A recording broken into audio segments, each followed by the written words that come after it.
Hello लोगोफोर खुलुमबाय नोंथांमोनखौ जोंनि JDSB family and blog YouTube चेनेलाव फिन खेबसेबाव गोसो गोथारै बयखौबो बरायनाय जाबाय।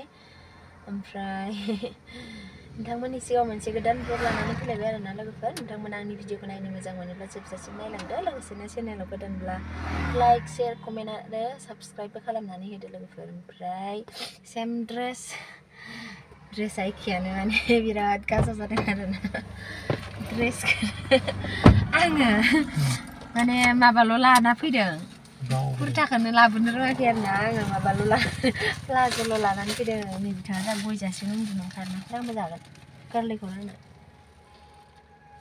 फाथैसो होदो।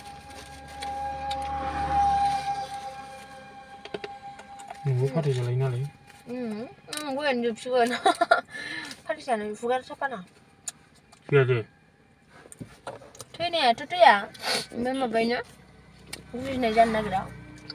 ओमफ्राय लोगोफोर दिनैया न'निफ्राय थांफिनसै मोनसे न'आव थांनो ओंखारबाय आरोना जोङो उदालगुरि बारबोबाय पानेरि हाबबाय।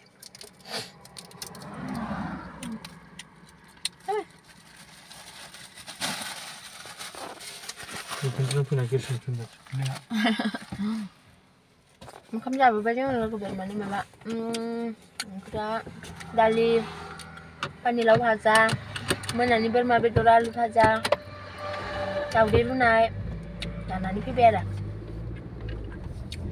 ओमफ्राय आं बरपेटा र'डआव हाबलांगोन बरपेटा र'डआव हाबलांसै।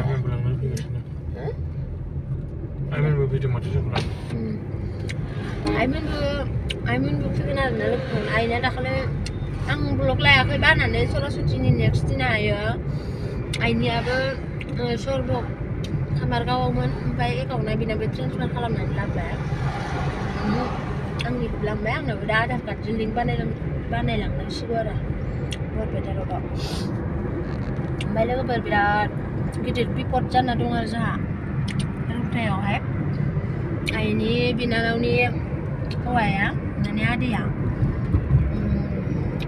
हठाथनो माने हरखाबैनो प्रेसार स्ट्रक जादों आरोना मा होनो राइट साइडनि आथिं फारसे आखाइ फारसे माबा गैया आरो मा गैया होनबा हुस गैया आरो लोगोफोर पेरालाइस बायदि जानानै दङ हरखाब जादों आरो। ओमफ्राय मैया नायबाय जोङो नायनानै बिराद दुखु मोनबाय आरोना माबा नोंबो नाया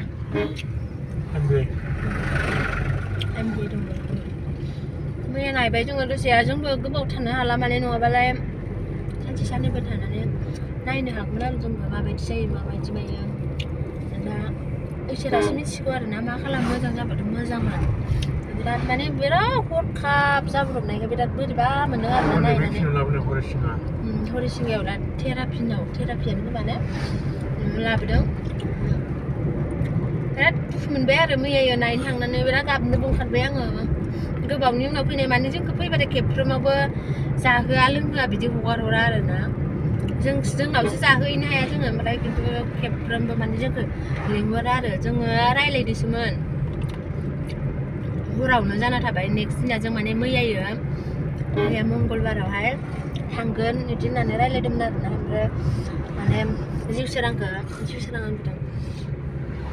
जिउसोरांखौ हाग्रामा होनो आरो जिउसोरांनाव उन्दैयाव खानाय गैयामोन नालाय। ओमफ्राय जिउसोरांखौ माने मानसियालाय आन्दाज दंजोबो ओमफ्राय आथिं आखाइ ओमफ्राय राव गैला आरोना रायज्लायनो रोंला रायज्लायनाया माथोआ बन्द जाबाय। ओमफ्राय जिउसोरांखौ देखायनायाव जि नुहुरा ओरै नाहरलायबाय आरो जि दुखु मोनखाबाय आङो। ओमफ्राय बिराद दुखु मोनबाय आरोना बोरैबा हरखाब जाबाथाय बोरैबा मोनसैना मानसिफोरखौ।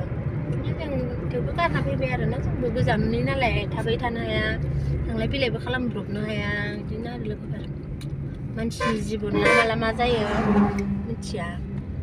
ओमफ्राय इसोरनाव आर'जखौ गाबबाय आरो मोजां जाथोंसै थाबनो नङाबाथाय बिराद खस्थ' जागोन मादै। ओमफ्राय नानि दं राजा दं फंबाय सासे बिनानाव फंबायाथ' एगजाम सोलिगासिनो दायो हायार सेकेन्डारिनि एगजाम सोलिगासिनो फाइनाल एगजाम लोगोफोर। ओमफ्राय दा फरायनो मोना मानो मोना ओरैनो एगजाम होनांसिगोन आरो फरायनायाबोथ' बिदि जाखानाय नंला बिराद मानसिफोर नायनो फैनाय मानाय बिराद माबा जायोना दिगदार जायोना बेनो आरो लोगोफोर। ओमफ्राय थांबाय थानोसै जोङो